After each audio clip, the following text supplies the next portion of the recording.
Like around the city. That's what we need. That's what we need. In honor of our total juiciness, could we acknowledge ourselves for being here tonight? Woo! Could we give up some love to each other? What about that? What about that? What about that? What about these two people in the room? Lord have mercy. Yeah, just take a breath right quick. I'm gonna start out with like a little meditation sharing to kind of get us centered in. We've been out in the lab. And so now we're being with each other, which is a beautiful thing to do. I tell you, glad to be with you. Awesome being.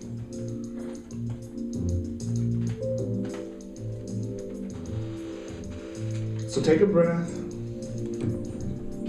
Remind yourself why you even bothered to come.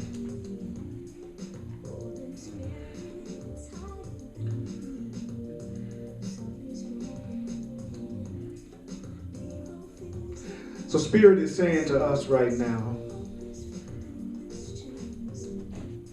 take my fruit and plant it in your consciousness.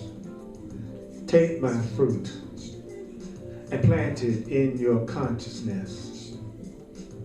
Know that you are one with me. Know that you are one with me. And that fruit you experience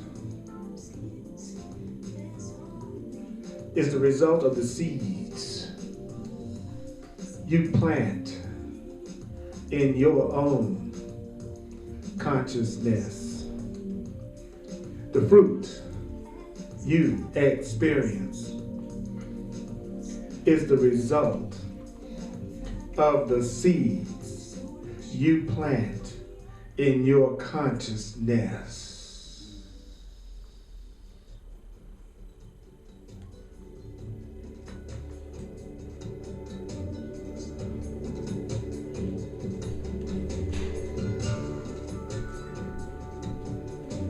Know that you cannot help but experience the result,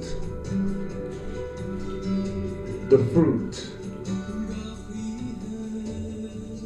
of the seeds you plant. Nothing bursts forth on the vine of your experience by accident.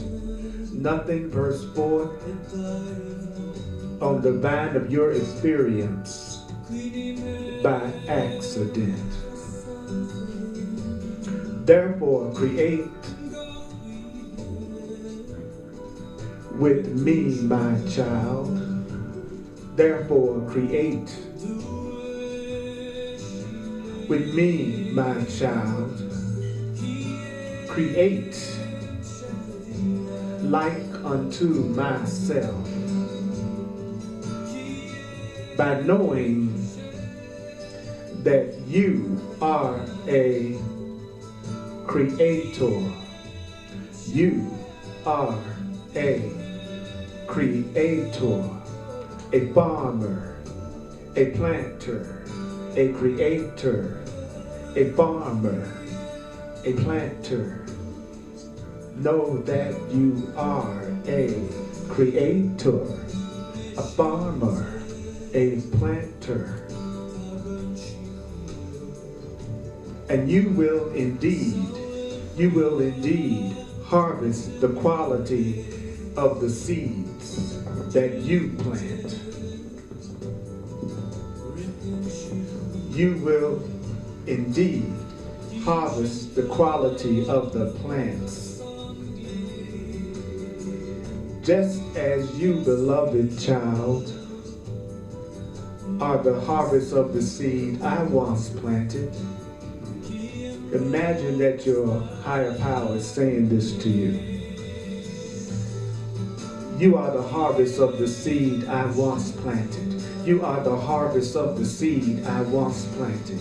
You are the harvest of the seed I once planted. When first I held the thought of you in my holy mind. And in that moment that I held the thought of you in my holy mind, you arose as a sunbeam from the sun. You arose as a sunbeam from the sun. You arose as a sunbeam from the sun, made in my image, made in my image. I hailed you. I say, I hailed you as the thought of love in form.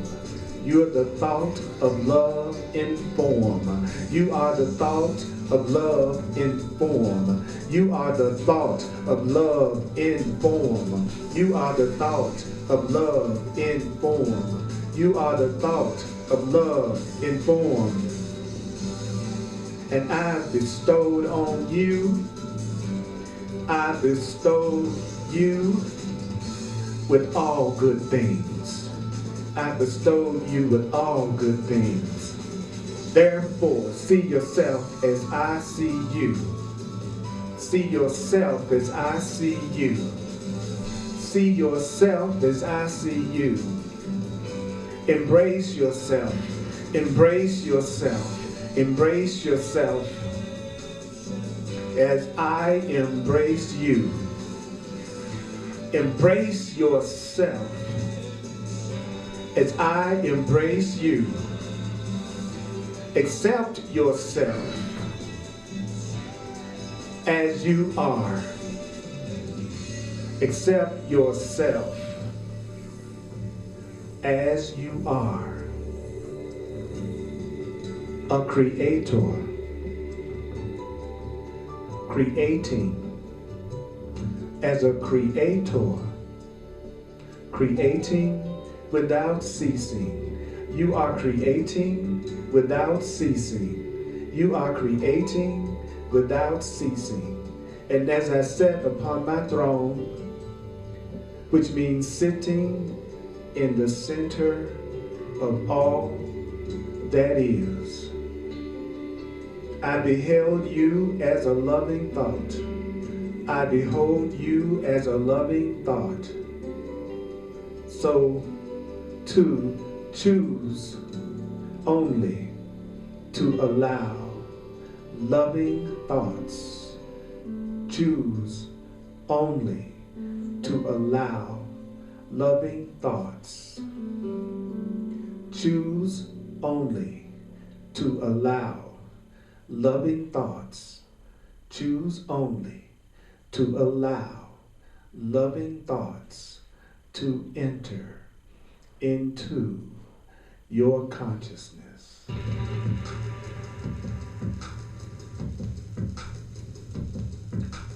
Choose only to allow loving thoughts. Choose only to allow loving thoughts.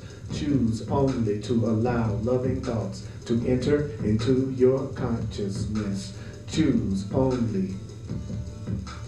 Choose only. Choose only to allow loving thoughts to enter into your consciousness. Allow only loving thoughts to enter into your consciousness. Choose to only allow loving thoughts to be expressed with your words. Choose only loving thoughts to be expressed with your words. With your words.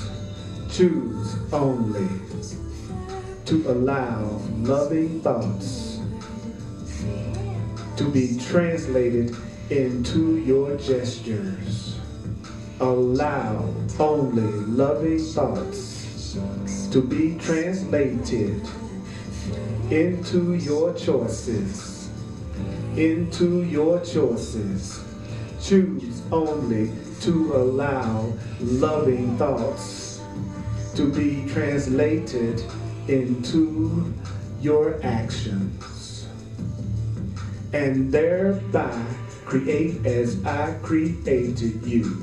Create as I created you. Create as I created you.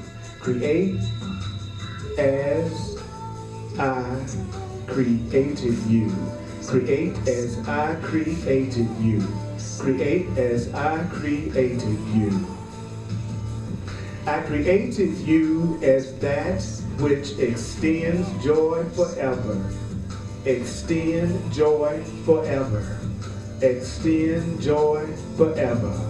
You were created as that which extends the holy. You were created as that which extends the beautiful. You were created as that which extends the good. You were created, you were created as that which extends the good. You are that which extends the good. You are that which extends the good. You are that which extends the good. You are that which extends the beautiful. You are that which extends the beautiful. You are that which extends the good. You are that which extends the good forever. But that is what you are. That is how I thought of you when I created you. That is how I thought of you when I created you. That's how I thought of you. You were created to extend the holy. You were created to extend the beautiful. You were created to extend the good forever. Forever. You were created, you were created to extend the holy. You were created to extend the beautiful. You were created to extend the good forever. You were created to extend the good forever. You were created to extend the good forever. And that is what you remain. And that is what you remain eternally. Eternally. Therefore, join with me by extending your creation as I have extended you. Since you have manifested a physical body, you have manifested a physical body, except the teaching of your higher self. Let that body in that chair. Let that body be placed in this chair. Let that body be placed in that chair. Let that body be placed in that chair, that you may think like the mind of Christ, the mind of love, the mind of love, for just 5 minutes, for just 5 minutes, for just 5 minutes. Think like a mind of love. Think like a mind of God. Think like a mind of love for just 5 minutes. And if you think like a mind of love for just 5 minutes, like a mind of love, if you think like a mind of truth for just 5 minutes, like a mind of truth, you will beget an eternity that reflects the radiance of total love, just as you reflect my radiance when I look upon the unlimited soul that you are. You are an unlimited soul. I say, you are an unlimited soul. You are an unlimited soul.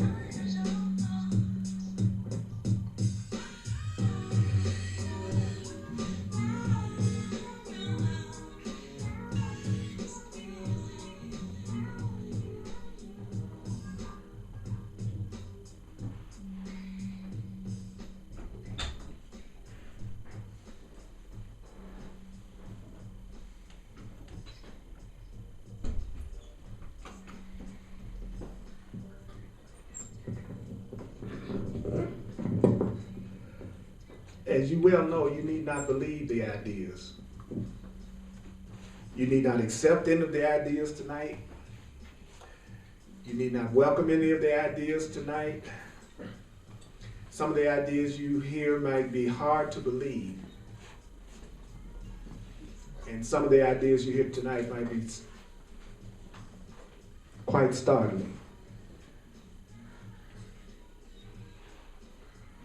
You're not being asked to judge the ideas at all,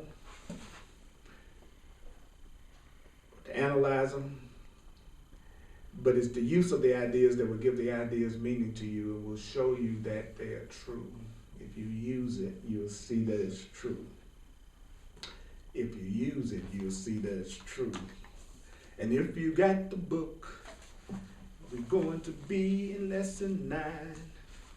All events are neutral, including what happened to you today. And we'll start with the line that says, on page 120, in the way of the heart, part 1, everyone is a minister.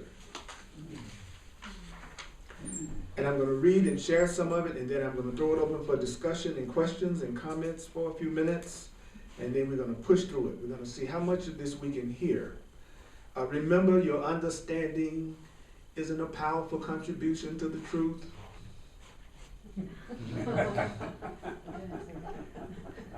It doesn't make it what it is.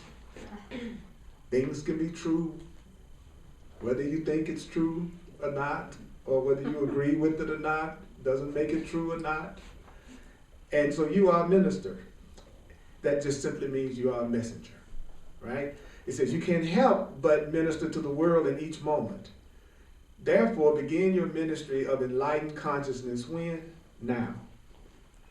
Your level of consciousness is the level you interpret what's happening to you on. So your level of consciousness is your level of interpretation of everything that's going on in your life right now. So the way you're interpreting what's ever happening in your life right now is your level of consciousness. There's basically 2 levels of consciousness according to this, which is the level of consciousness that says I am responsible for what I see, what I experience, and how I experience it, and the level of consciousness that says I am the victim of everything I see, and you're doing it to me, and I have no control over how I see things and feel things. So one level of consciousness and one level of interpretation is based on love, and the other level of consciousness and interpretation is based on fear and separation. And so he says, I promise you this absolutely irrevocably. You will experience all that I have known and more. You will experience complete, this is a good one, you will experience complete victory over death. You will experience complete unlimitedness and abundance. You will experience perfect peace, perfect miracle mindedness, and perfect unbroken communion and bliss with all of creation. I don't know when I'm going to get to Vegas. Yeah.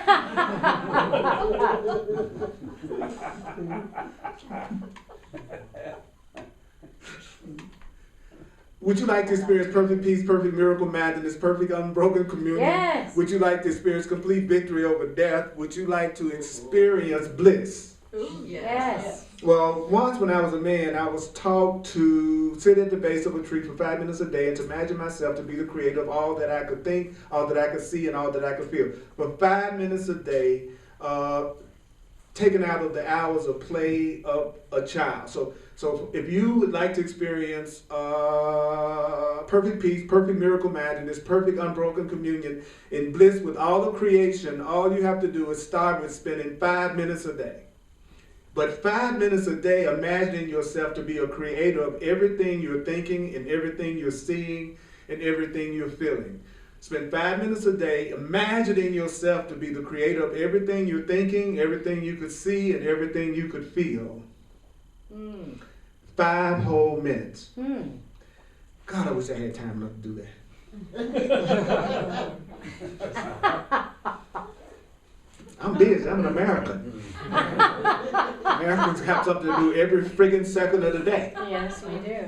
You are a child at play in your own kingdom. You're a God child that forgot that you're a child and forgot that this is your creation and that you're supposed to be playing. You're supposed to be having a good time. This is supposed to be a joyful, fun experience. So when you give yourself 5 minutes to learn to be a Christ, which means a mind that is based in love and sees itself as an extension of love, he says that creates an unlimited perfection in alignment with the mind of God, which is the mind of love. So it says, whose experience is always radiantly blissful and free of limitation or fear. In other words, when you give yourself 5 minutes to learn how to experience that. So we have 90 minutes, less than 90 minutes, to do it. So we're way ahead of the game. We're not just spending 5 minutes, we got more than that. So he says, you will experience your creation. I'll take it a step further. You are experiencing your creation right now. You are, this is your creation. And everything you experience today is your creation. And everything you've ever experienced is your creation. And everything you're going to experience is your creation. And you're the one that's determining whether or not you experience it in a joyful way or a painful way, because you're the one giving it all the meaning that it has for you. Everything is neutral until you give it the meaning that it has for you.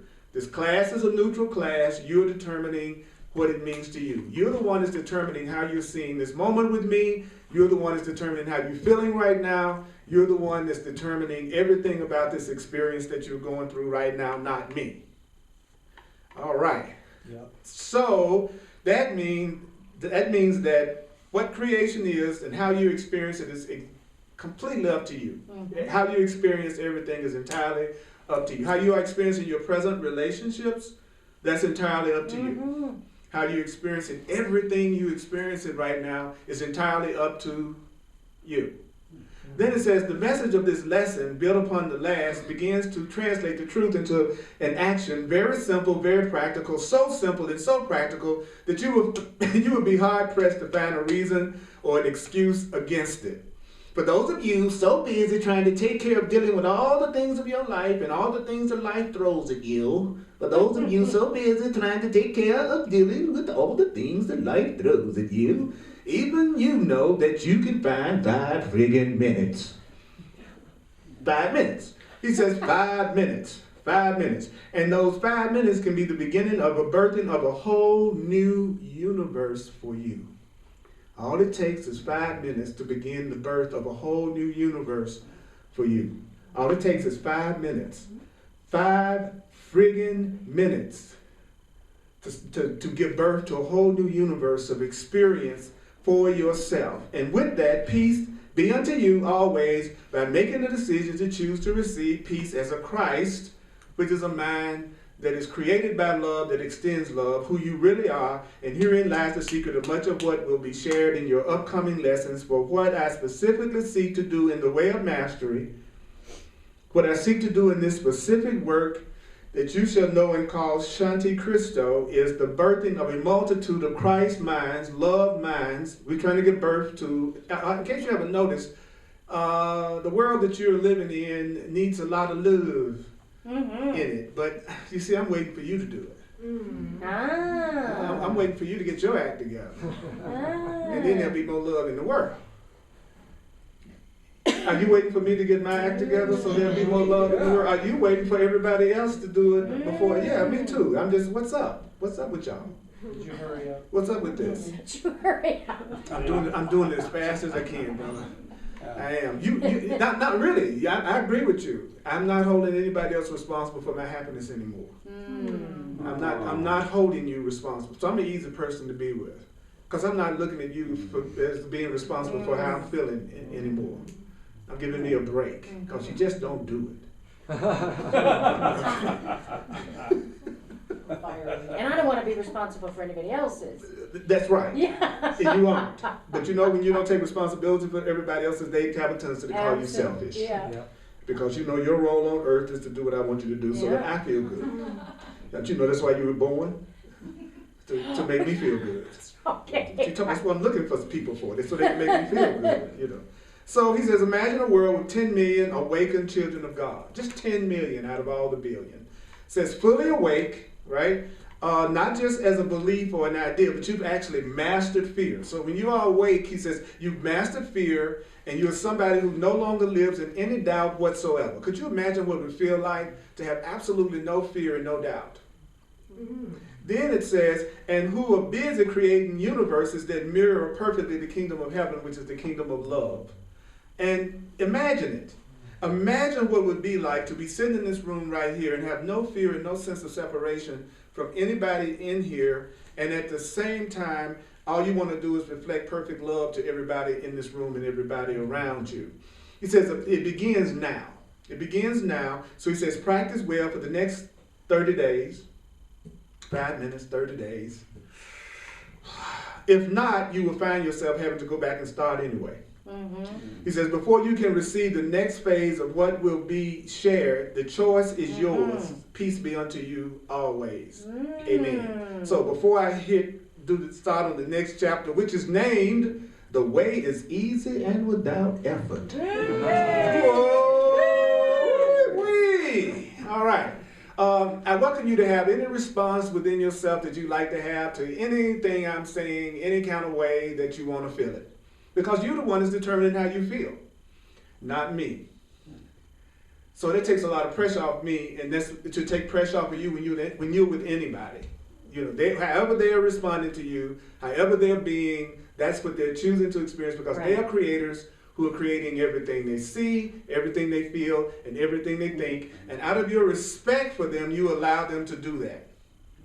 Even if they decide that they want to make themselves miserable and you have tried to offer another way to look at it and they don't want to listen to it, then you owe it to them to honor them enough to let them continue to make the choice that they're making until they reach their limit in some way. And when they reach their limit, they'll say, there must be a better way. If you want to see a very powerful, beautiful, unbelievably cool movie, go see Inside Out. It's a movie, it's an animated movie out by Pixar. It's called Inside Out. Blew me out of the water. I had to go back and see it twice in 3 days. It was one of the best movies I've ever seen. It's called, check it out, the title is Inside Out.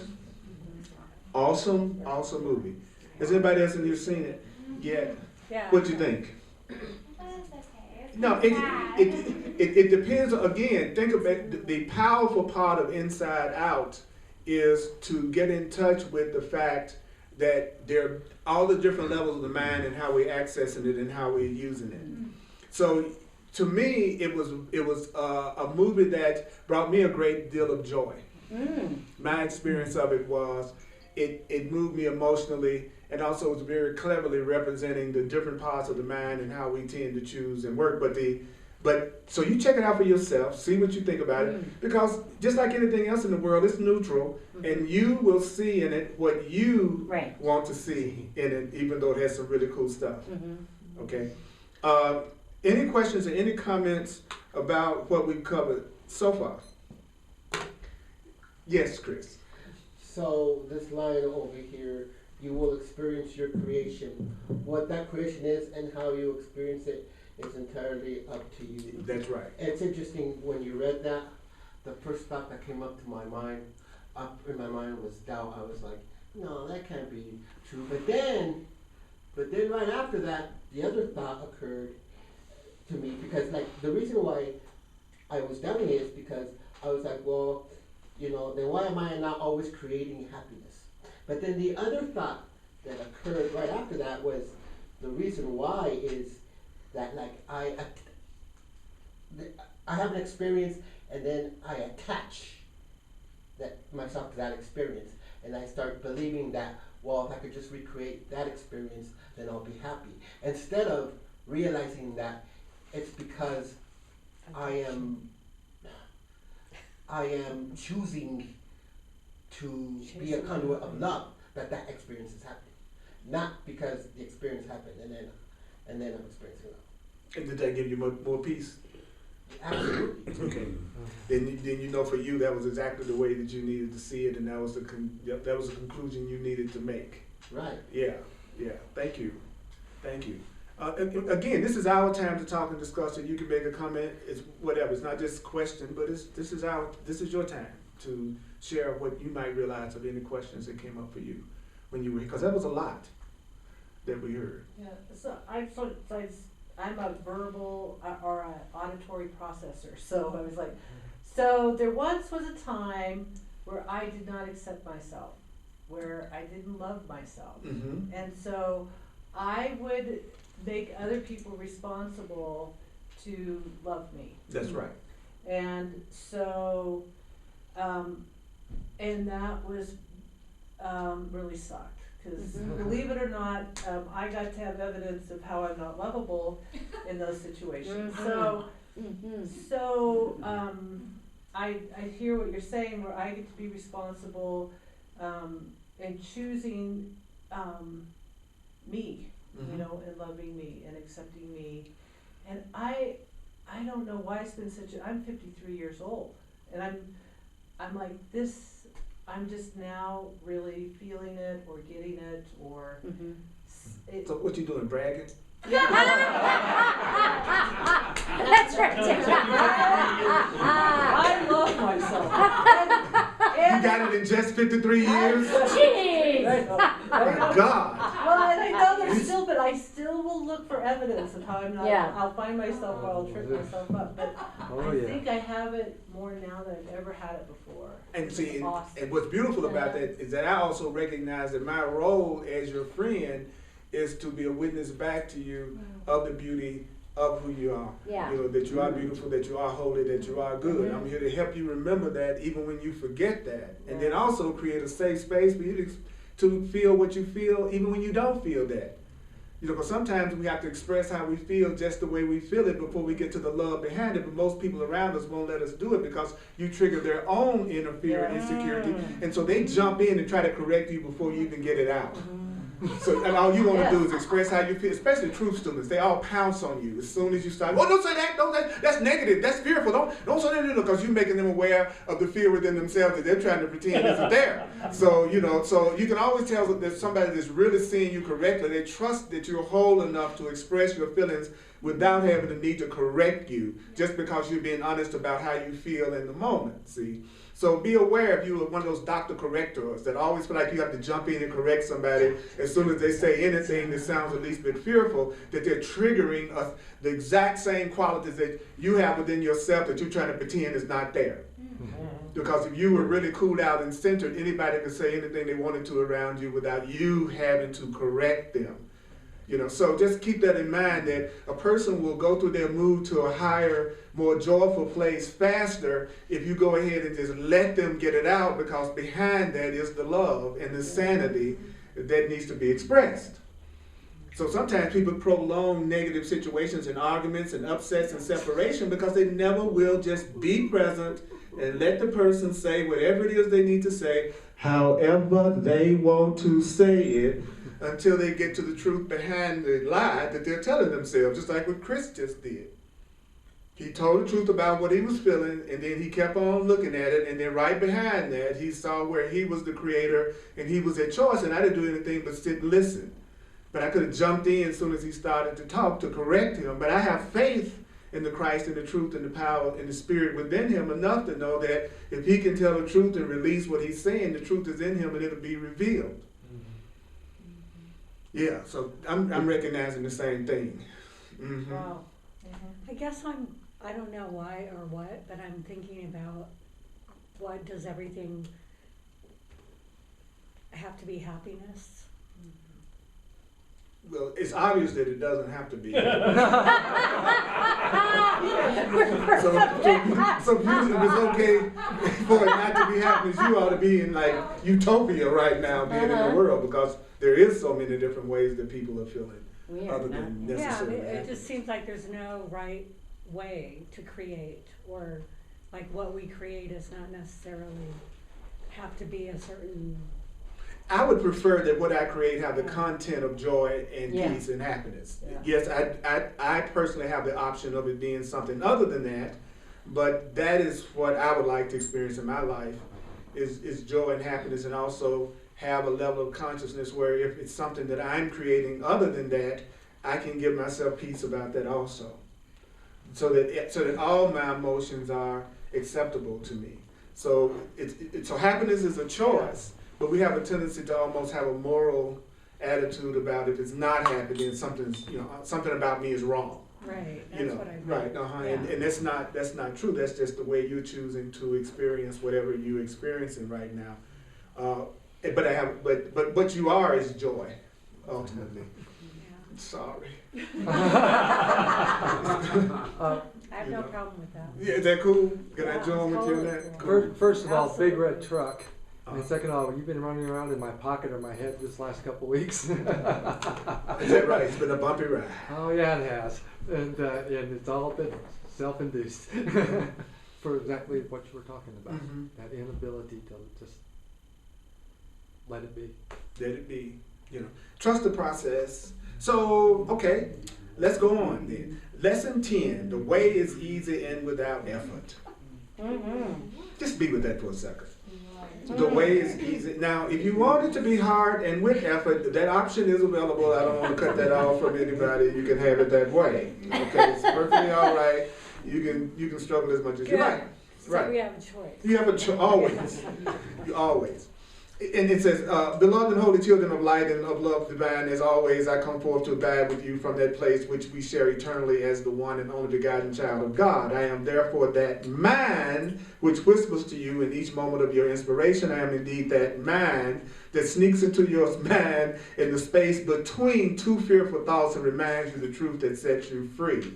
Once I was a man, that is, just like you, I once turned my attention, I love this, I once turned my attention and became identified with the unique being that was birthed in time and faded away in time. And I walked upon your plane as all men and women do. But as I walked upon your planet, I began to ponder the meaning of creation, the purpose of my very existence. And while others seem to be gleefully caught up in, or at least surrendered to the ways of the world, seeking out their momentary distractions, their attempts to gain and control as much wealth as they could, and with all the rest, I would often wander off alone. I would sit beneath the trees beside a flowing stream and try to unlock the mystery that shows forth itself as the beauty of a flower, or the beauty of a flower, to try to see the power that revealed itself as the wind that would dance across the grasses, and to count the sparkling diamonds shimmering across the surface of a lake as the morning sun arose to shine its light upon it. I remember when I was a kid, I used to do something similar to that. We would be playing on the tree, and I would be staring at the tree wondering, where did the tree come from? Mm-hmm. Where did everything come from? It's amazing the miracles that are around us all the time that we never even notice, that we don't even pay attention to anymore.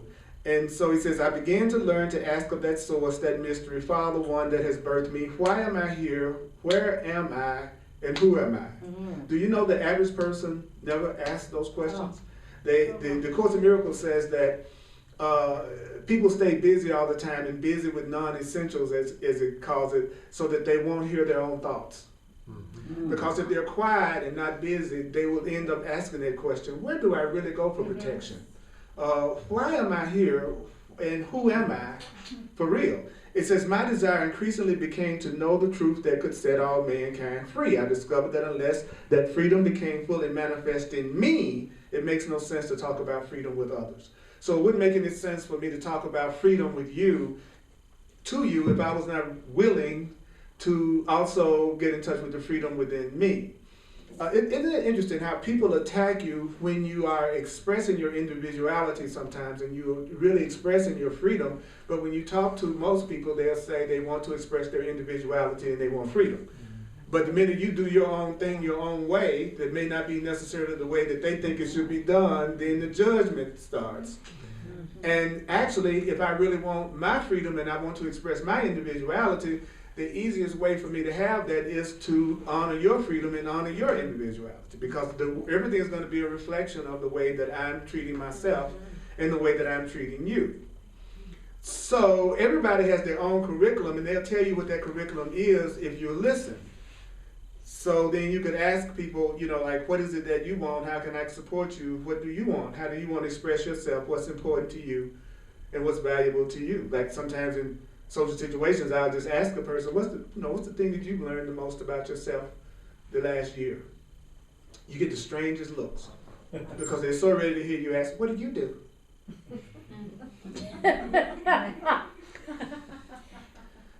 But I really want to get to know the person. I want to know, how can I support you? What are you learning? Because we're all learning something. Then it says, So I sought out the greatest of minds, the best of teachers, and yes, I was blessed by a family structure already dedicated to understanding the mysteries of what they knew as God. They led me to many such teachers. As my own wisdom began to evolve, the teachers would look at me and say to one another, something interesting is occurring in this son of Joseph.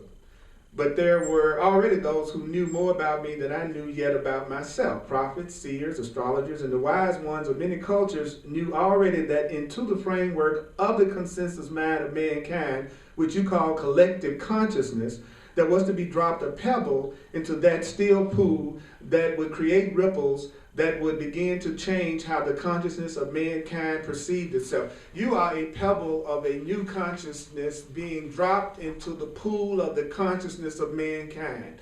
We are here to be the pebble of a new way of being, of loving, and of expressing, if it's ever going to be in the world. We are the ones that it starts with. And I'm willing to play that role because I really want to exist in a world full of love and a world full of peace. In a world full of safeties, but I refuse to act like it's your responsibility and not equally my responsibility. So then it says, well, how do I do it if it's my responsibility? Well, you do it by applying the truth to yourself first, accepting the truth for yourself first, and then applying it to everybody else after you've accepted it for yourself. So I'm not expecting you to be kind and I'm not kind. I'm not expecting you to take responsibility and I'm not taking responsibility. I'm not expecting you not to be racist if I'm one. I'm not expecting anything of you that I'm not expecting of myself, because your world is going to be a reflection of you, so you have to be what you want to have. That's what he's saying. I have to be it to have it. You have to be it to have it. You know, if I want everybody to treat me friendly tonight, then I can't sit up there and not speak to anybody or not acknowledge anybody, but I'm expecting everybody to come up to me and make me feel welcome. Mm. I never reach out, but I want everybody to reach out to me. Mm. I say I want open-minded people, but then I'm judging everybody around me. You see what I'm saying? It's like you have to be what you want to have. Mm-hmm. I want a loving mate that frees me and lets me be myself, but I'm totally dominating and controlling with the people that's in a relationship with me. You can't do it that way. It's what I'm hearing. You got to be what you want to have, and if you want to know what you are, it's what you have. You want to get a pretty good idea of the kind of consciousness you got, it's the people around you and the relationships you have. That didn't exactly thrill everybody. I didn't see a whole lot of smiles and jumping up and down when I said that. You know, there should have been, oh, I must be bad. That must be awesome because I got these people around me that's really like fantastic. I said, your environment reflects you. So it's good. I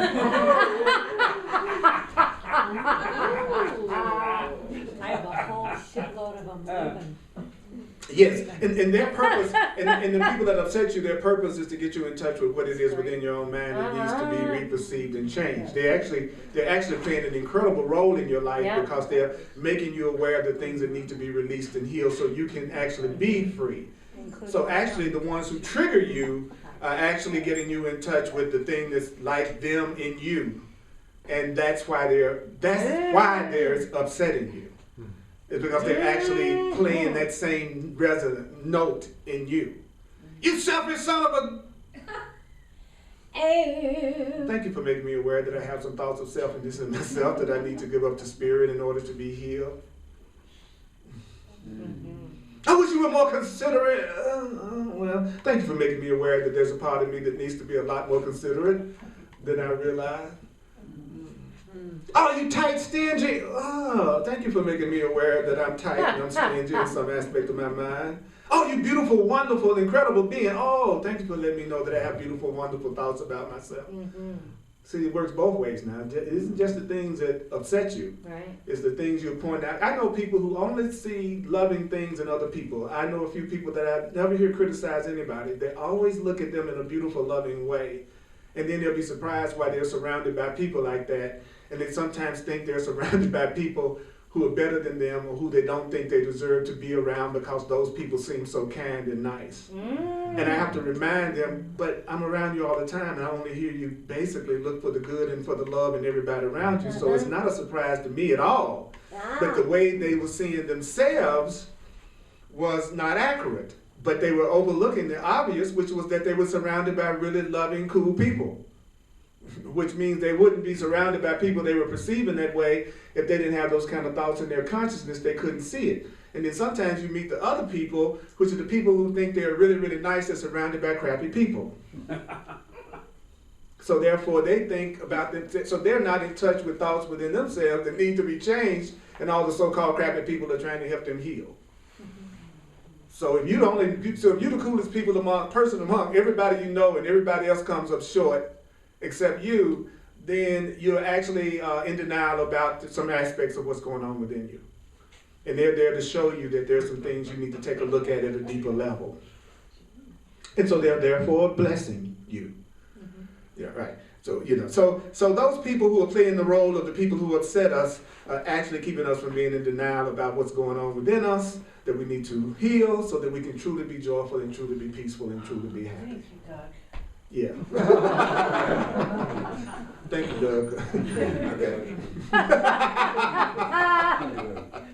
Doug. Okay, so this is, as I grew, I began to have revealed to me in depth of my silent prayer and in the depth of my very silent meditation, glimmers, insights, recognitions, and remembrance of all other dimensions. I began to develop the ability to be in communication with masters of my lineage who have long since left the planet. I began to understand that consciousness is not limited to the space and volume of a body at all. Your consciousness is much greater than your body. You're much greater than you think you are. You're much more unlimited than you think you are. And as I watched the people in their busy work, I began to see that the vast majority of beings totally confuse themselves with the body. So most people are confusing themselves with their body. They think they are their body instead of realizing that they have a body. Having a body isn't the same as being a body. Having a body isn't the same as being a body, because if you are an unlimited spiritual being, you're greater than your physical body. Your physical body is not who you are any more than your car is, your clothes are, anything else. So most people are confused, and they're confusing themselves with the body. They think when the body dies, they die. But when the body dies, what's really happened is your communication medium is no longer functioning. So therefore, you're not able to talk to people and communicate to people, but you're still very much in existence. There's nobody looking at the body at a funeral with more wonderment and bewilderment than the person that's supposed to be dead.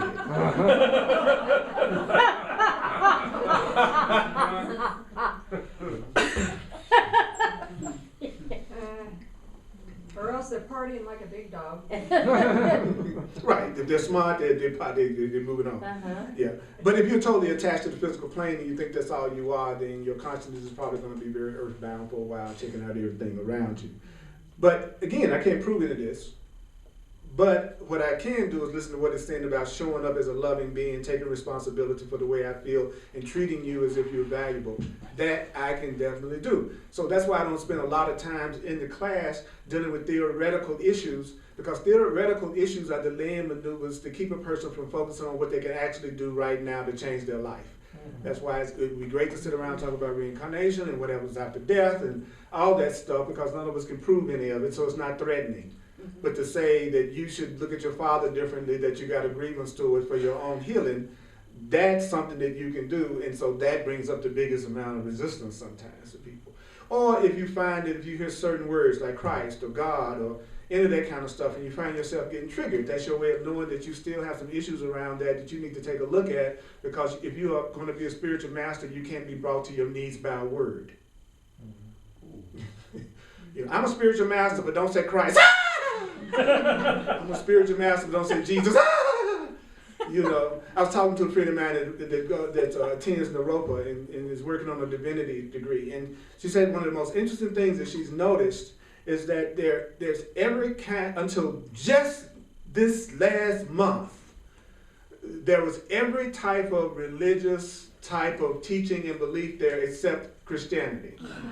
You could see Buddhas, you could name all the different deities and gods and everything else, but you better not bring anything that has anything to do with Christ or Jesus forward.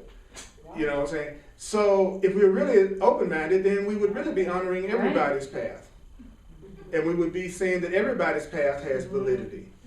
But it was interesting to find that the greatest prejudice was around anything that had to do with Jesus or Christ. And I totally got why. Because most of the people have grown up within that system of religion, and it was very much rooted in fear. And some people, they instinctively knew that God was not to be feared. But love was not to be feared. It was something to be honored, respected, listened to, guided by, appreciate, but nobody wants to follow somebody that they're afraid of. Mhm. At least I don't. You know, some people do, obviously. Mhm. But what I was interested in looking at was, why can we be open-minded enough to believe that spirit can reach people no matter what they're into, provided they sincerely want to be loving and want to be conscious? It's actually faster if you can get in touch with your own higher power through whatever your path is, because nobody's going to be able to convince everybody to follow the same doctrine or belief. So that's a waste of time anyway, and it will never happen. There would be no such thing as a universal theology. But we do have universal experiences. And so it's through our universal experience that we join, not through our universal theology and through concepts and through ideas. If your loving me is based on you agreeing with everything I said tonight, then you may not ever love me. But if you're willing to get in touch with our inherent oneness, and that I'm here and I'm a part of you and you're a part of me, then regardless of what you believe, we can connect and we can join and we can have a loving experience with each other. Does that make sense? Yeah, so I don't expect you to intellectually love me, because you've already made your own decision about whether or not you're going to like what you hear and like me already. Do you know that? Just like going out with a woman, she pretty much knows what's going to happen the minute she's time. Then you can play like you tried to make it happen, but it's already pretty much been decided. You know, you make I like this. You make the decision first, and then you get the justification for your decision. I decided that I like you, and then everything you do, I'm going to try to like it. If I decided I don't like you, then you could be the nicest person in the world. I'm going to say it's a scam. I'm going to say I don't want to believe you. I just don't like you. So then you need justification, right? So why don't we decide to appreciate each other? Why don't we decide to love each other? Why don't we decide that we want to appreciate each other at a brand new level? See what happens. Be deep, right? So he says, we confuse ourselves with the body. He says they lived as if they dwelt within the body, and therefore were imprisoned in some strange way. Like we're acting like we're imprisoned by our body. He says, we live as if what occurs to the body occurs to us. I live like whatever you do to my body, you've done to me. He says, we live as if we don't know that we could transcend the body at any moment. We're living as though we've forgotten that we can transcend the body at any moment, that we could taste the vast expanse of consciousness, that we could journey to other times and places with little more than a surrendering of attention to the world that we have made. So you could have another world and another life experience if you would just be willing just for a minute to turn your attention to another way of looking at things. That's what we're being told. If there's anything about your life that you would like to see shift, all you have to do is just take your attention for a little while away from the perspective that you normally use all the time and have gotten used to using. That's all you have to do. You have to go, all right, I know I've been taught to look at it this way. I'm already experiencing what you experience when you look at it the way I look at it. That's what I'm experiencing. It's the experience I have when I look at it the way I look at it. So why don't I look at it another way so that I can have a brand new experience? And then people say, well, what would be the other way I could look at it? And I always say, truth books are giving you the other way you can look at it. There are many paths that will show you another way you can look at it. Like tonight, we were being given another way that we can look at it. As if you are this unlimited being that was put on the earth to be the example of beauty and holiness and love, that you could look at it as if you're not a victim of your childhood and your parents and everything that you've gone through and what happened today at work, but that you're the one that's determining how you see that, and you have guidance every minute of the day to give you another way to look at it. You could take the perspective that's different from the one you're using all the time, and you would have a different experience. It was funny, I was listening to that Bill Withers song before the class, and there was one song that he was singing that he was talking about something like, by the time a guy gets to be 30 years old, he may be thinking about how he could have somebody to spend his life with, the rest of his life, or build his life with, and then he, tries to meet someone to do that with, and a lot of times the women don't trust him. They're also over 30 themselves because of what they've gone through with other men. So therefore they're wary of trusting. And what the guy was saying in the song was, I really want to love you, but you got to remind yourself that I'm not the other men you've known. You got to allow me to be a clean slate and not project on me the experiences that you've given yourself, the experience you've given yourself through the other men or women before me. And the Course has a really big chapter about that. Every time you interpret the present in past terms, he said you project it into your future and then you relive it again, and then you get a chance to look like you're right. You know, I'm looking at you as if you were everybody before you, so therefore I unconsciously do everything that would bring out what appears to be what I went through with the other people and don't even realize that I'm doing it, and then I get a chance to say, see, all men are like that, see, all women are like that. So if I really want to have a new experience, then I have to just really tell the truth, which is you all are not anybody else that I met before you. That's not pretend. That's a fact. You actually aren't any other men and women that I knew before you. So we think it's being wise to always look at the present in terms of the past, but that's actually what's keeping us from having a new experience. And if I was showing up to give to you instead of to get from you, you couldn't manipulate or take advantage of me anyway, because I'm not trying, everything I'm doing with you, I'm doing it because I want to do it, and I get joy in doing it, and the joy I get in doing it is the reward and the payoff. So how are you going to manipulate me if I'm giving to you and that's what I want to do out of my heart? Regardless of what game you think you're playing, you really can't hurt me because I'm giving to you in an authentic way. And my joy is sharing my love with you. So I don't have to hold back with you because of something someone else did to me. Right. That's another perspective that you don't have to accept, you don't have to welcome, and you don't have to do. Okay? All right, boom. Any thoughts about anything that we've said so far? Knowing that and experiencing that and then forgetting it in a heartbeat and having it all come falling back is just a real bitch. What's a real bitch? Knowing what you just said about not bringing other past. Bringing the past into the present, yeah. Just giving and not, so you can't be manipulated. Experience that. Experience the wonderfulness of a relationship that you're doing that in. And then in the heartbeat, because you're in that relationship that's happening, and something little slight triggers and you forget. And then you fall right back into the, oh, I know what this feels like, wait a minute, because you're not really paying attention to the fact of what you're doing. And it becomes a real nightmare really fast. That's why it's so important for you to ask yourself, what is the purpose, what is it for? He said, the Course in Miracles says, bring that into every situation. What is the purpose, what is it for? Why am I doing this? Like if someone says they want to go out with you, just say, what for?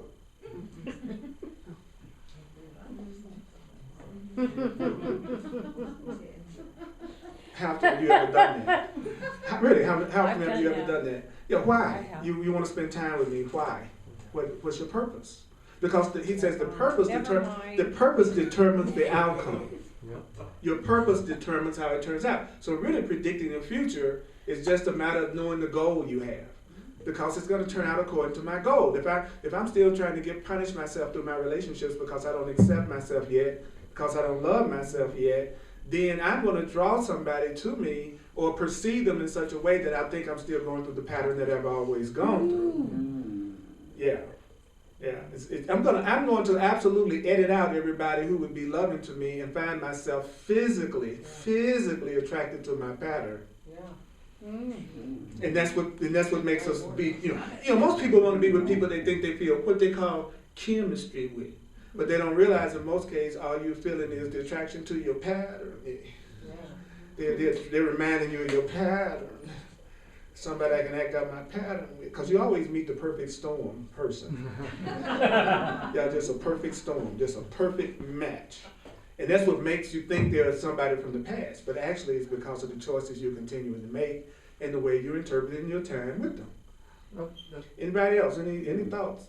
Yes, Chris. So it's interesting because as I hear you saying like a lot of these things, like before in the past, I've like gotten like real fired up and I'm like, okay, I'm gonna make this happen, and then I try to like in my head, try to plan out how it's gonna go, and like it's funny that this chapter is the way is easy with and without effort, because that's exactly what I do. I try to effort my way to like what you're saying, and then I get discouraged, and finally I'm starting to realize that everything that you say in this book I can't do alone.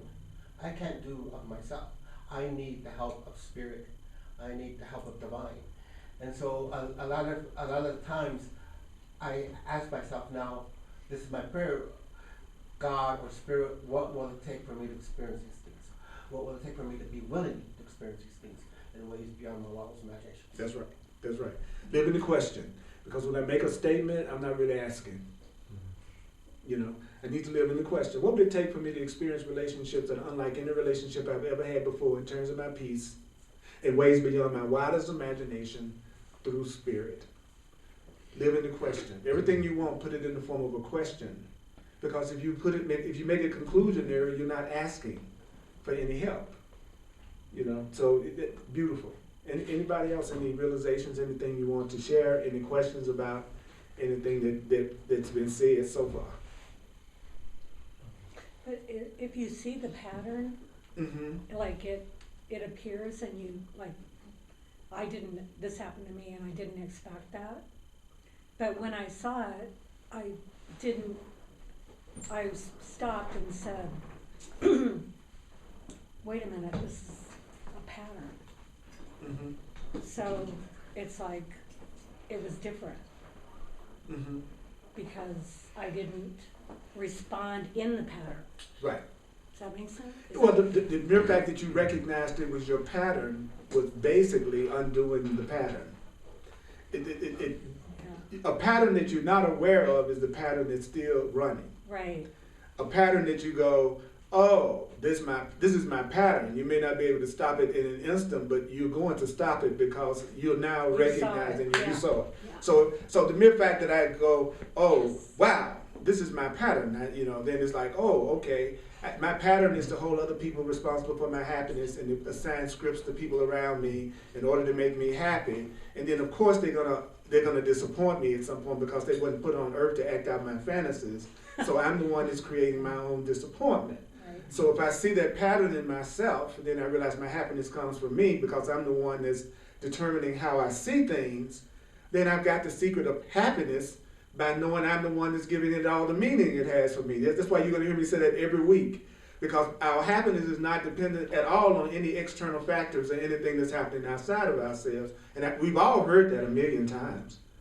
We've all heard that. In most cases, people will agree with you. And they go, yeah, that's right, happiness comes from within. And they say, now won't you change? Right after saying that, they'll be like telling you what they're mad about that you didn't do. So we know that a person who looks at things that way is a person who hasn't accepted themselves and they're not loving themselves enough to really allow themselves to have any real joy. That's all that means. Because anybody that sets it up where everybody else has to behave in a certain way for them to be happy, that's actually a person that's decided not to be happy. So they really got issues about not feeling like they deserve to be happy. Because they're going about it in a way that will never, ever, ever, ever, ever consistently work, ever. So you know you don't love yourself if you're willing to, if you're determined to start your car by using your shoe, you're not interested in going nowhere. and so what you do is you just go get another kind of shoe. Oh, it needs to be a slipper. But you're still making the same error. And that's the same thing as choosing different people but giving them the same script that you've given everybody else. I just saw Wicked last Saturday. That's not the only troupe doing Wicked, but what was it that made me think I was seeing the play? It was the same script, even though it was different actors. So if you're giving everybody in your life the same script, I don't care what their name is, they're going to be giving you the same play. Is that deep? Yeah. Yes. And that's what we do. We go, oh, I'm going to do what didn't work for me. No, it didn't work with you. I'm going to get you to do it. Oh, it didn't work with you, so I'm going to get you to do it. I'm going to keep my mindset just like it is, and I'm going to keep on picking different people to act out my particular thing, and yet I wonder why I'm getting the same play. You're giving them the same script. You have the same expectations. You have the same demand. You're looking for them to do it. And we're trained by the world to do that. Everything is programming us to look at it that way. That's why we should be gentle with ourselves. We're not insane. We just learn insane teachings. And we're such good learners, some of us learn it better than others. Right? But it was the teachings that we have that's insane. We're not insane. We learned insane things. Yeah. Okay. All right. So if they fulfill the script, you can just say, well, that was my script and they fulfilled it. you know, I mean, And that's what most it sucked, but it was my and even if script. it's and don't be fooled by the script of the person who appears to fulfill your script is just as dangerous to your happiness as the person who doesn't. Because the person who fulfills your script further convinces you that getting your script fulfilled is the way to be happy. So in a way, at least the person that doesn't fulfill your script kind of like makes you realize your happiness has to come from you at some level. But someone who does whatever you tell them to do convinces you that you have a power that you really don't have. So you forget that that's a gift that they're giving you, and then you forget that your happiness isn't dependent on them doing everything that you want. So when most people say that they're happy, they're just saying the scripts that I've written for everyone in this day seem like it happened the way I wanted it to happen. That's not true happiness. That's why, when you say, what kind of day did you have? Oh, I had a great day. All most people mean is everything I think I wanted to happen happened the way I thought I wanted to happen today. You see what I mean? The scripts I put on everybody around me seem like those scripts got acted out today. A truly happy person, they don't lose their peace even if they get a traffic ticket. They don't lose their peace if they get a parking ticket. They don't lose their peace if they get a bill that's unexpected. They don't lose their peace if they have somebody bumps into their car. A truly centered being doesn't allow anything on the outer to affect their joy. So their happiness isn't based on their script being acted out. Now, the funny thing about it is that it's almost like if you're sincerely trying to get to the point that you're empowering yourself by going within, the strangest thing that you would notice is it will look like more and more things are going the way you thought you wanted it to go, the ones you're not attached to it, because the ones you're not attached to it, there's no reason for it not to happen. Because you're not saying that's the thing that's making you happy.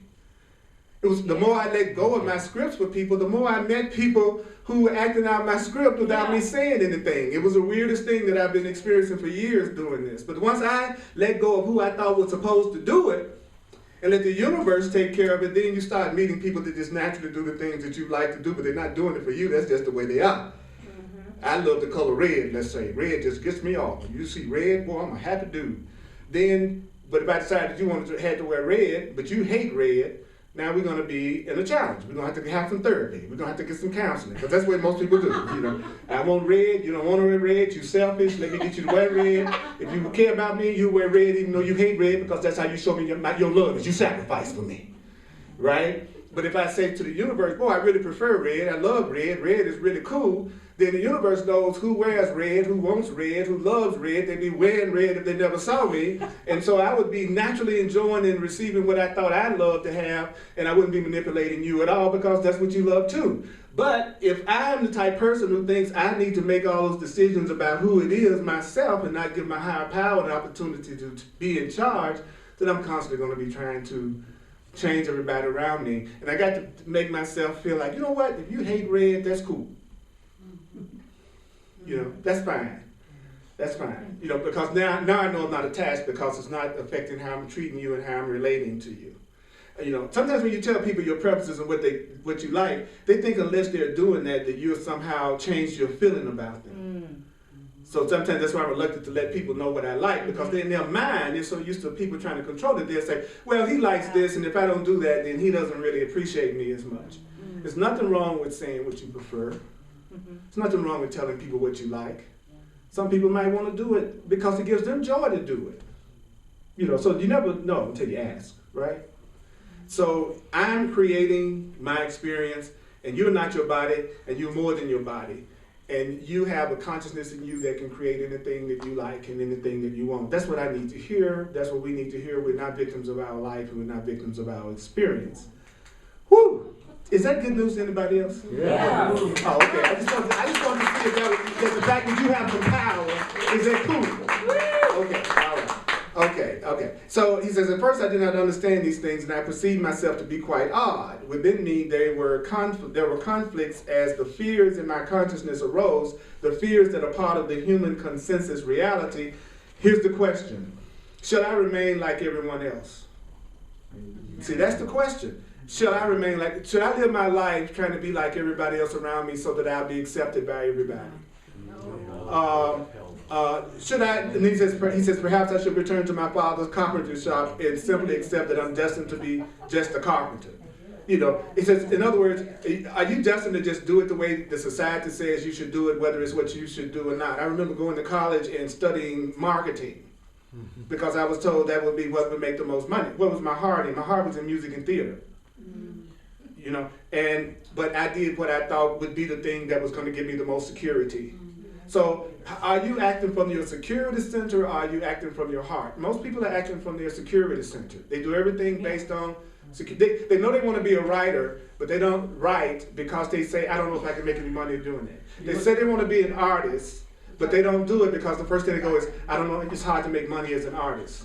So you're putting your security in front of your inspiration, and you don't realize that your inspiration is your higher power's guidance and instruction to you. That's how you know you're being directed in a direction you should go in because you feel inspired. So how much do you do from inspiration and how much do you do it just so you can make it and pay your bills from month to month? That would explain why you're not excited about your life.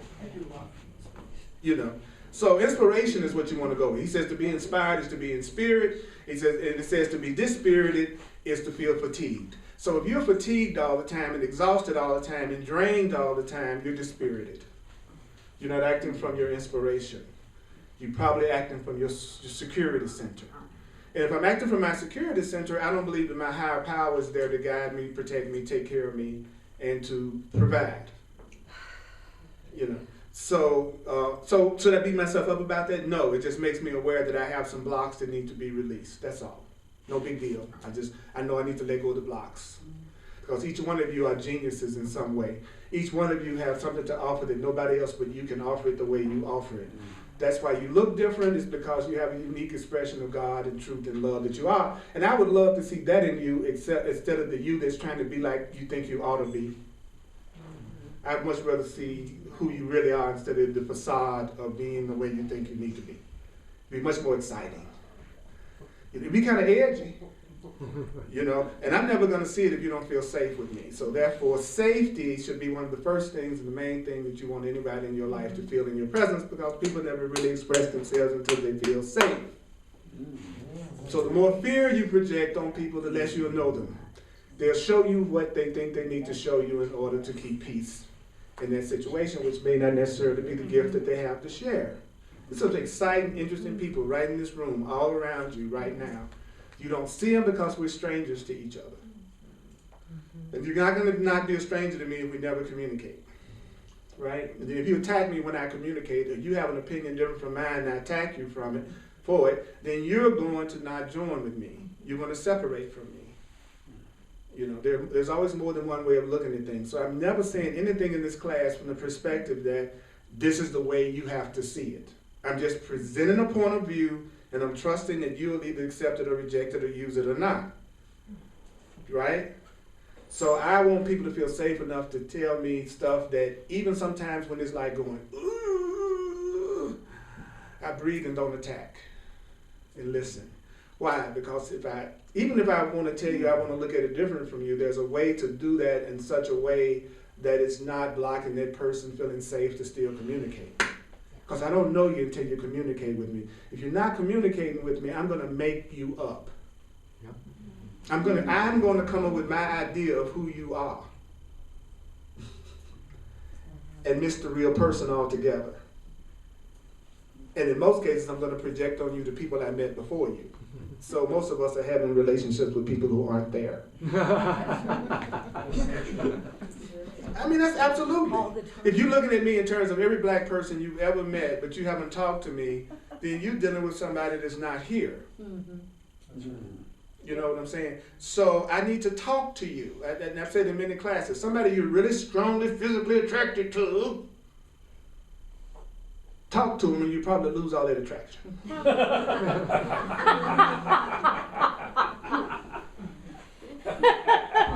Because you might see they are actually not your past. Yeah. That's all I mean. Or you might talk to them and find out they're better than you could have imagined and showed you things you never could have imagined before either in the communication. In the communication, you may go, wow, I made a really good choice to connect with this person. But you'll be much more aware, right? So that's not hard. That's really easy, you know. So you are so blessed right now. You would not be hearing this if you were not at the point that you were ready to accept yourself at a level you've never accepted yourself before.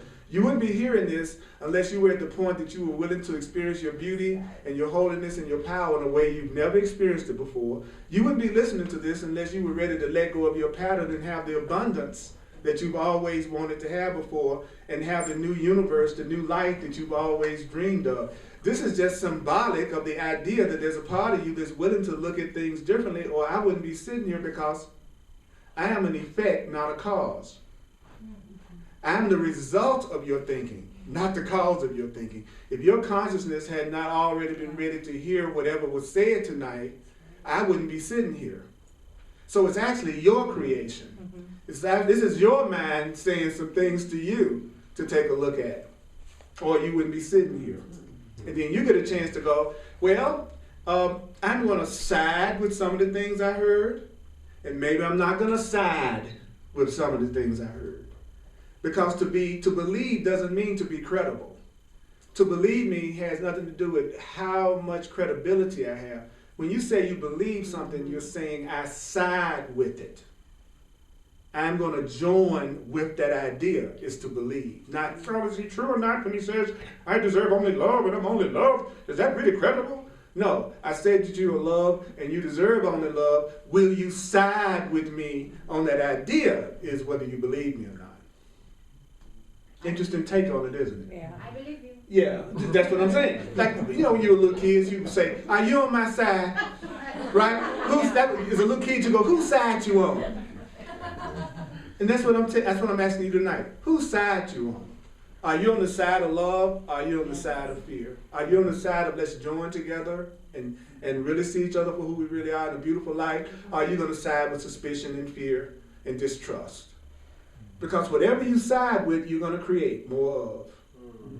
Because it takes two to create anything. So when you go into agreement with your negative thoughts, you create negative experiences as you define them. When you side with your loving thoughts, then you have the loving experience that you are having.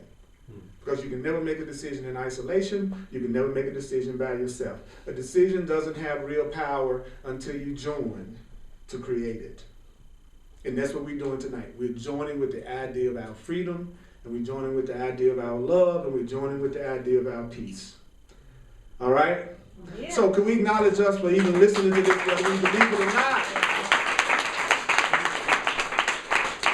Which is really cool. So I'm gonna cover a little bit of review, and after we do the financial expression of appreciation. I do this full time in the world and teach. So thank you for seeing enough value in what you heard tonight to share with me. I don't charge for my classes because I want people to be able to come regardless of their financial situation. Cheryl, would you pass that back down for me, baby? I trust that I'm sustained by the love of God, and I trust and thank the channels that's willing to share with me. Those of you online that's watching the classes, if you'd like to make a financial expression of appreciation, you can go to my website, Earl Purdy, PURDY.com. And I'm also available for one-on-one counseling healing sessions called clarity sessions, where we take what we're talking about and apply it to a personal situation that you'd like to see differently. And those of you who are open and receptive to it, I also have been a practicing astrologer and numerologist for many, many, many years. And all this simply means is there's another way to get information to talk to you, and not that the planets and not that the planets and stars are controlling anything about your life. Okay. And so I want you to know that I'm available for that. Sunday at 1 o'clock is going to be the Course in Miracles. I'm also speaking at the 11 o'clock service this Sunday. So if you want to double whammy, please come and join me at 11 o'clock here at Unity Temple. Alrighty. Okay. So before we complete, I always like to give everybody a chance to, when you regurgitate truth or anything you've heard, it affects your consciousness more. And in a book called A Course of Love, it talks about it, until you make a truth personal, until you take it and internalize it and say it back in your own words to yourself, it doesn't really become a part of you. So if there's anything that you heard tonight that you'd like to say out loud so that you can remember it, it would be helpful for everybody, and especially yourself. So I'm throwing it out this way. One thing that I heard tonight that I really want to remember is I can have the experiences I want if I don't attach my happiness or attach myself to it. That's right. Exactly. I'm happy if I have it, and I'm happy if I don't, but I sure would have preferred. Okay, thank you. And it's important to not base the future on your past pattern. That's right. That's right. That's right. I'm not, you. Especially if they're Sagittarian. What'd you say? Especially if they're Sagittarian. Well, it's like I'm a Sagittarian. You're innocent. Well, the thing of it is, Sagittarians are people who really value freedom, and that's why a lot of times, if I said to a woman I'm Sagittarius, she's ready to run. Because freedom is not what most women want to hear a man say he wants, if they want a relationship. So if they hear you, if they hear you say freedom, because many people don't understand, freedom is not freedom of the body. Freedom is freedom of the mind, and freedom is recognizing your innocence. Because your outer world is going to be a reflection of what's going on in your mind. So if I'm free in my mind, like the P-Funk, the Parliament Funkadelic used to say, one of my favorite funk groups, that said, free your mind and your ass will follow. And that's the truth. Yeah. You free your, and what's a free mind? A mind free of guilt and fear. So my idea of being free now is not my body being free, because I know it's impossible for my body to be free. The body in and of itself is limited. It can't go through the wall, it can't fly easily, it's frail. So it's not about freedom of the body anymore for me. It's about innocence and feeling innocent about whatever I choose to do. Because I'm not going to punish myself for doing something I feel innocent about, but I'm guaranteed to punish myself for doing something I feel guilty about. So when you feel guilty, just know you're asking for punishment. You're asking for drama. And your ego, the party that doesn't love you, is always going to want you to do things that make you feel guilty so that you'll get the punishment that a part of you thinks you deserve. So try to refrain from doing things you know you feel guilty about, even though it might not be anything wrong with it. You think it is, and that's why you feel guilty. So you're going to hurt yourself behind it, because you got to pay for that pain, that pledge with some pain, right? So, I am changing a pattern, and there's anxiety that comes up around changing the pattern. It's like, so how do I do this? I don't know what I don't know. So I'm doing it differently with, so I'm actually going to date somebody. And so what that means is I'm possibly have to be vulnerable. I'm going to have to, also with this new idea, this thought that I'm loved, there's a possibility that this person that's showing up could be somebody that could love me and I could love them. It's a crazy idea. And so, so I wrote down, so the note that I have is that I'm a clean slate, and Spirit, please help me see things correctly regarding my relationship with Kurt. I'm safe, I'm loved, I deserve love, I embrace love, I side with love. There you go. There you go. And know that you're whole and complete, no matter what happens. Right. See, that's the key. And what can I give? Yeah. What I found myself, what I was sharing, is that, so we went out on a date the second time, and everything's really good, like saying all the right things, like, wow, this is easy, it's flowing, and I still find myself going, well, he's got tattoos. Oh, we got tattoos. Oh man, I thought Those guys in the past that had tattoos. I was optimistic to you, Joe.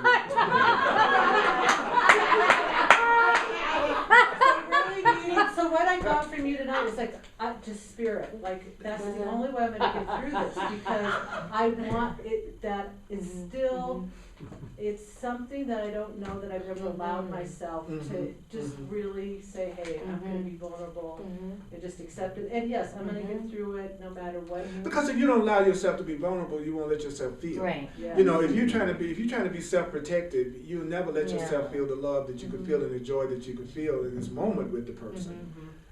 So I totally support your willingness to be courageous enough to be open. Yes. And then you're strong and powerful.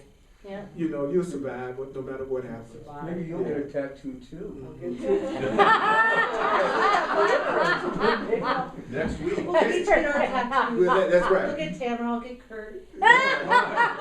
See that? See that already you're looking at the bright side. You're already looking at the bright side of the whole thing. Anybody else? One thing I want to remember. Yes. Whatever I don't like, change the way I look at it. That's right. That's huge for me. Yeah, and that means let me give it a new interpretation.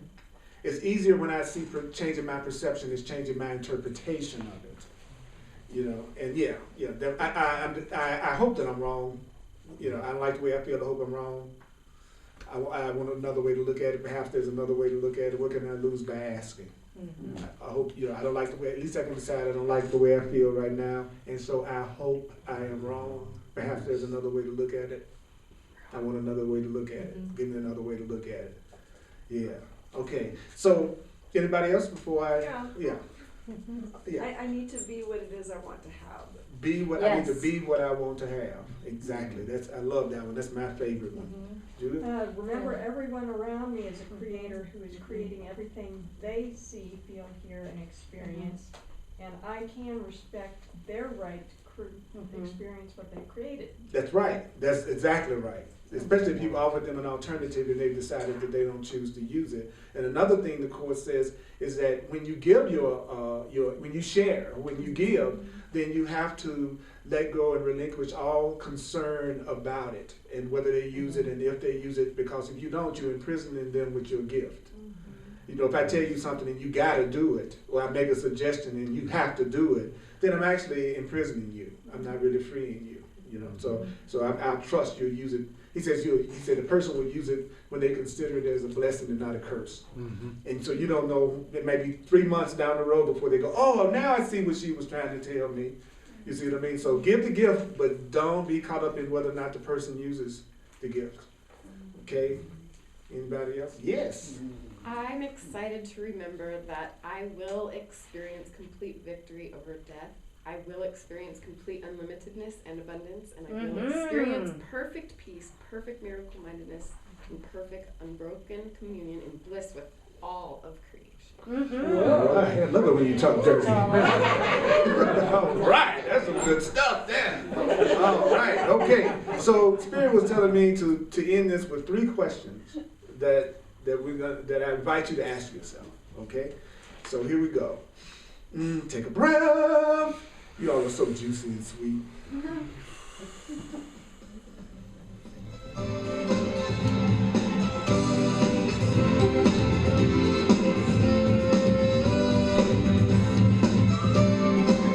I want your love. I want your love. Why are you here?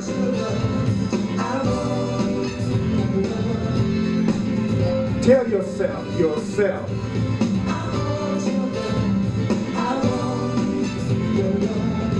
If you ask yourself for love, why are you here?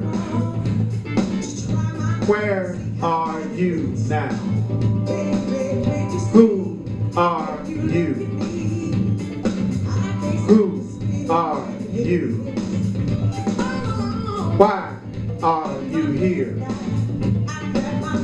Where are you now? Who are you now? Who are you now?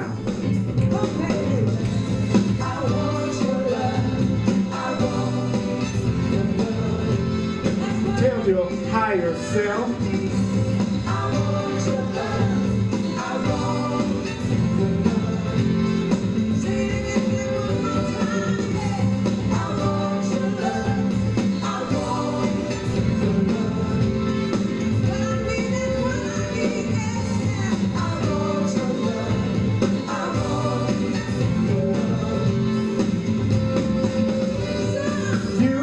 Experience your creation. You will experience your creation. You will experience your creation. You are experiencing your creation. You will experience your creation. You will experience what your creation is. You will experience, you will create how you experience it.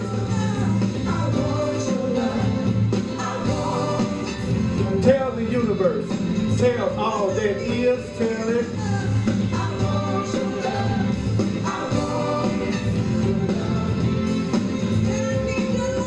Say what?